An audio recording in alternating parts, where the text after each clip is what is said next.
As the weekends warm up, East Londoners are descending in their masses on London Fields, a park that has earned a reputation as the epicentre of gentrification in the borough of Hackney. The barbecues, daytime drinking and marijuana haze are as predictable as the media sniffing over the drunken hipsters and thoughtless brats who take over the park in droves. But if that's all standard operating procedure for the beginning of summer in the city's hippest neighbourhood, something altogether newer has arrived on the park's western edge. It's called Quadra, and it's a housing development available exclusively to residents aged 55 and over. The contemporary, airy-looking building is a downsizer home housing aimed at baby boomers who no longer need a large family home in the suburbs, but have both the capital and desire to relocate to sought-after locations in the city.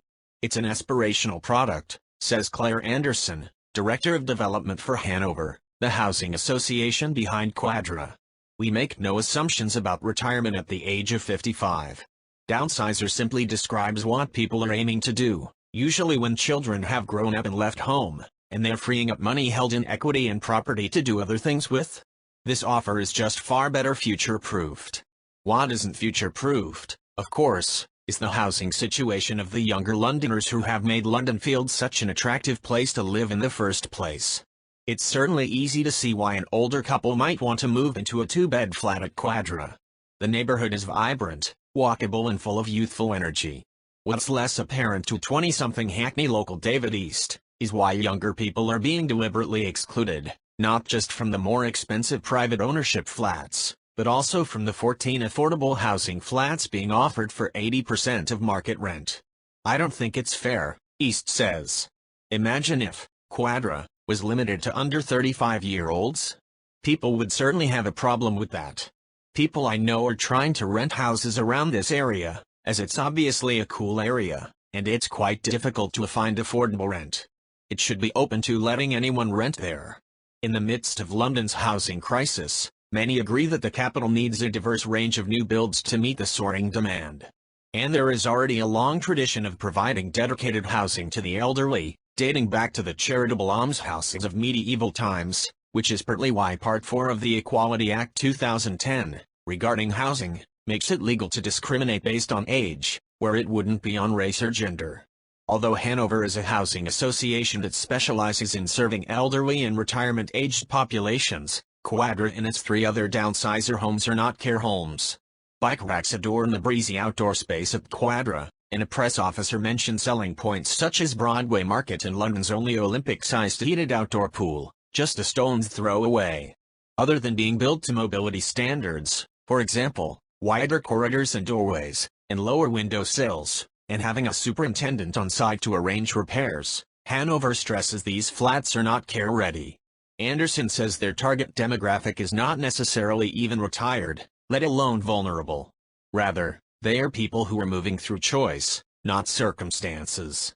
She adds that building such a development at the center of a lively, occasionally raucous area such as London Fields is intentional, and argues that Quadra is a way to redress the balance of Hackney's gentrification and create a more heterogeneous community, with a price range of £725,000 to £810,000 for a 2-bed flat. The heterogeneity won't necessarily extend to economic status. In a case study provided by Hanover, a couple who moved from a 4-bedroom home in Highbury to the downsizer property Woodside Square in Muswell Hill did so precisely for the community that surrounded it, the very place where they had raised their children 20 years prior. What really attracted us to Woodside Square was the lovely garden outlook, concierge service, and like-minded neighbors, says Valerie Richards, 81. We wanted to live somewhere that was familiar, and you cannot get any more familiar than just around the corner from where we raised our children. This development really ticked all the boxes for us. The central economic argument for downsizer homes is twofold. They provide for an untapped demographic in the housing market, the post-children, pre-retirement third eggers. And they also free up larger homes which can be used by younger, growing families who need more space. A Sheffield University project called Designing for Well-Being in Environments for Later Life, from 2016 notes that there are already 20 million households in the 55 and over category, and a forecasted doubling of the number of Britons over 85 in the next 2 decades. As a result, it said, the blanket term of older person housing has become inadequate to describe the breadth of expectations and aspirations for later life. But some say the placement of Quadra in an area where younger generations struggle to find affordable housing misses the bigger picture. According to Seb Clier, a campaign manager with Generation Rent, this kind of preferential treatment for an older, economically privileged demographic is symptomatic of London's housing mistakes. Because London is a massive city, you can make the case for any housing type if you want to, Clier says. But you have to think about priorities. Is this really where we want to be going? Or do we want genuinely affordable social housing and shared ownership that's targeted at first-time buyers? Advertisement. The biggest decline in home ownership in the UK is among 30-34-year-olds. They have seen a 7.2% drop since 2011, to just above 40%. The highest rate remains among the over 55s, holding steadfastly above 70%, though this has declined overall, in keeping with national trends.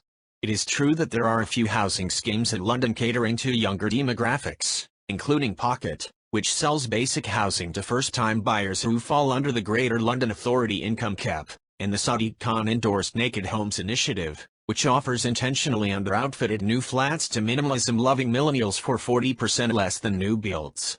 But, unlike Quadra, which requires at least one occupier in each flat to be older than 55, these developments don't have a stated age restriction.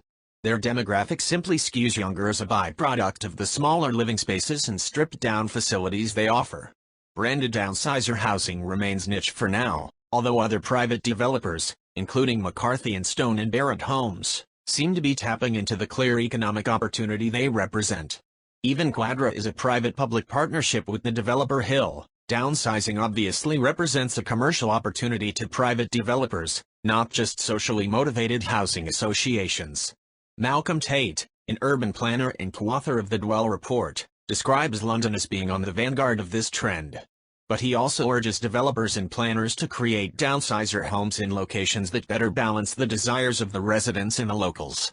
When we talked to older people, many were quite keen on the idea of city center living, but they generally tend to say we don't live next door to students or we want to live in a slightly quieter area, says Tate. Perhaps it's about saying, okay, we want to build these in very accessible locations, but what about doing it in slightly quieter zone? For now, Quadra is open for business. Only time will tell how the new residents will respond next time the younger denizens of London Fields leave the park looking like a war zone. If you like this video, please leave a like and subscribe.